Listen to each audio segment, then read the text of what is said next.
نحمدہ ونصلی ونسلم علی رسولہ الکریم اما بعد فاعوذ باللہ من الشیطان الرجیم بسم اللہ الرحمن الرحیم یا ایہا الذین آمنوا لا تتخذوا اليہود والنصارى اولیاء بعضهم اولیاء بعض ومن یتولہم منکم فانہ منہم ان اللہ لا یہدی القوم الظالمین آمنت باللہ صدق اللہ العظیم وصدق رسولہ النبی الکریم الامین مبارکتہ ان اللہ وملائکتہ یصلون علی النبی یا ایہا الذین آمنوا صلوا علیہ وسلموا تسلیما الصلاة والسلام علیکہ یا سیدی یا رسول اللہ وعلی آلکہ واصحابکہ یا سیدی یا حبیب اللہ الصلاة والسلام علیکہ یا سیدی یا رحمت للعالمین وعلی آلکہ واصحابکہ یا سیدی یا خاتم النبیین۔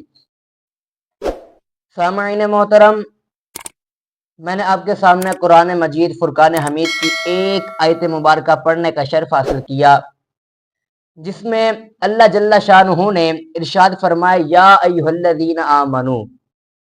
کیا فرمایا؟ یا ایھا الذین آمنو، اے ایمان والو، لا تتخذوا الیہود والنصارى اولیاء، یہودیوں اور عیسائیوں کو ولی مت بناؤ، یہودیوں اور عیسائیوں کو دوست مت بناؤ۔ اب رب تعالیٰ یہ کن لوگوں سے فرما رہا ہے؟ جو ایمان والے ہیں۔ یا ایھا الذین آمنوا لا تتخذوا الیہود والنصارى اولیاء، اے ایمان والو، یہودیوں اور عیسائیوں کو دوست ولی مت بناؤ۔ بعضهم اولیاء بعض، عیسائی اور یہودی آپس میں ایک دوسرے کے دوست ہیں، یعنی کہ اے ایمان والو، یہودیوں اور عیسائیوں کو دوست مت بناؤ۔ کیوں؟ کیونکہ یہ آپس میں ایک دوسرے کے دوست ہیں۔ وَمَن يَتَوَلَّهُم مِّنكُمْ فَإِنَّهُ مِنْهُمْ، اور جو تم میں سے ان سے محبت کرے گا وہ انہی میں سے اٹھایا جائے گا۔ پتہ یہ چلا کہ مسلمانوں میں سے یہودیوں اور عیسائیوں سے محبت کرنے والا یہودی اور عیسائی ہو جائے گا۔ آگے فرمایا ان اللہ لا یہدی القوم الظالمین، بے شک اللہ تبارک و تعالی ظالم قوم کو ہدایت نہیں دیتا۔ اب رب تعالیٰ فرماتا ہے کہ اے ایمان والو، یہودیوں اور عیسائیوں کو دوست مت بناؤ، ولی مت بناؤ۔ کیوں؟ کیونکہ یہ آپس میں ایک دوسرے کے دوست ہیں، یہ آپس میں ایک دوسرے کے دوست ہیں، اور جو تم میں سے ان سے محبت کرے گا وہ انہی کے ساتھ اٹھایا جائے گا، وہ یہودی اور عیسائی ہو جائے گا۔ اور جب وہ یہودی اور عیسائی ہو جائے گا تو اللہ تبارک و تعالی ظالم قوم کو ہدایت نہیں دیتا، ظالم قوم کو ہدایت نہیں دیتا۔ اب رب تعالیٰ فرماتا ہے یہودیوں اور عیسائیوں کو ولی مت بناؤ، دوست مت بناؤ، اور اس میں ایک اشارہ یہ بھی ہے، توجہ سے سنیے گا، کہ مسلمانوں کو کیا ضرورت ہے، کہ وہ مسلمانوں کو کیا ضرورت ہے کہ وہ عیسائیوں اور یہودیوں کو دوست بنائے؟ کیا ضرورت ہے ہمیں؟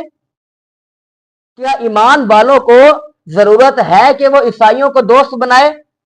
کیا مسلمانوں کو ضرورت ہے کہ وہ یہودیوں کو دوست بنائے؟ کیا اللہ کے ولی مسلمانوں کے دوست نہیں؟ اللہ کے ولی مسلمانوں کے دوست نہیں ہے؟ اللہ کے سارے ولی مسلمانوں کے دوست ہیں۔ مسلمانوں کو ولیوں سے محبت کرنی چاہیے۔ یہودیوں اور عیسائیوں کی دوستی میں خطرے ہی خطرے ہیں، خطرے ہی خطرے ہیں، اور اللہ کے ولیوں کی دوستی میں فائدے ہی فائدے ہیں۔ جو اللہ کے ولی ہوتے ہیں وہاں خطرہ نہیں ہوتا، وہاں فائدہ ہی فائدہ ہوتا ہے۔ رب فرماتا ہے الا ان اولیاء اللہ لا خوف علیہم ولا هم يحزنون، اللہ تعالیٰ کے ولی دنیا میں بے خوف ہوتے ہیں اور آخرت میں بے غم ہوں گے، اور جو اللہ کے ولیوں کے دامن میں آ جائیں گے وہ بھی بے خوف اور بے غم ہو جائیں گے، سارے خطروں سے وہ بچ جائیں گے۔ شرط کیا ہے؟ اللہ کے ولیوں سے دشمنی نہیں بلکہ دوستی کرنی ہے، دوستی کرنی ہے۔ رب فرماتا ہے کہ تم یہودیوں اور عیسائیوں کو دوست مت بناؤ، یہ آپس میں ایک دوسرے کے دوست ہیں، اور تمہیں ان سے کوئی فائدہ حاصل نہیں ہوگا بلکہ خطرہ ہی خطرہ، خطرہ ہی خطرہ ہوگا۔ فائدہ حاصل ہوگا تو وہ اللہ کے ولیوں کے ساتھ دوستی کرنے میں حاصل ہوگا۔ تم دنیا میں تمہیں کوئی خوف نہیں ہوگا اور آخرت میں بھی تمہیں کوئی غم نہیں ہوگا، تم بچ جاؤ گے، تمہیں فائدہ ہی فائدہ حاصل ہوگا۔ اللہ تبارک و تعالی نے اپنے ولیوں کو بڑی شان عطا فرمائی، بڑی شان عطا فرمائی۔ حضور غوث الاعظم شیخ سید عبد القادر جیلانی